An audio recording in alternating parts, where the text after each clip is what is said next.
වැඩේ කරන්න උනන්දුවක් තියෙන ඕනෙම මනුස්සයෙක්ට අයිලන්ඩ් ෆස්ට් උනත් වෙන්න පුළුවන්. හරිද?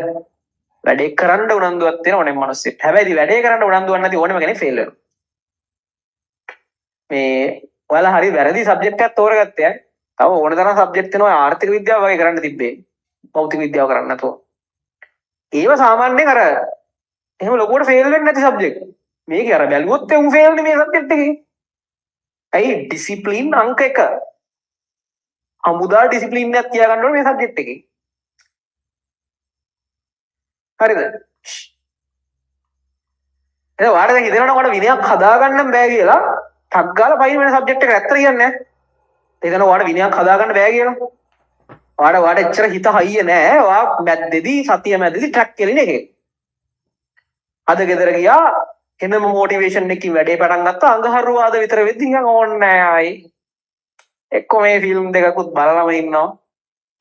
ෆිල්ම් වලට කමක් නෑ. මගේ අර ඩිසිප්ලින් එකක් නෑ. මේ ටීවී සීරීස් එකක් බලනවා මේක අද පැය 10ක් නිදිය ගන්නවා. එහෙම ඉදෙනවා නම් ටක් ගාලා වෙන සබ්ජෙක්ට් එකට පයින්න ඒව එච්චර අමාරු වුණ නැතුව කරගන්න පුළුවන් ඇත්තටම.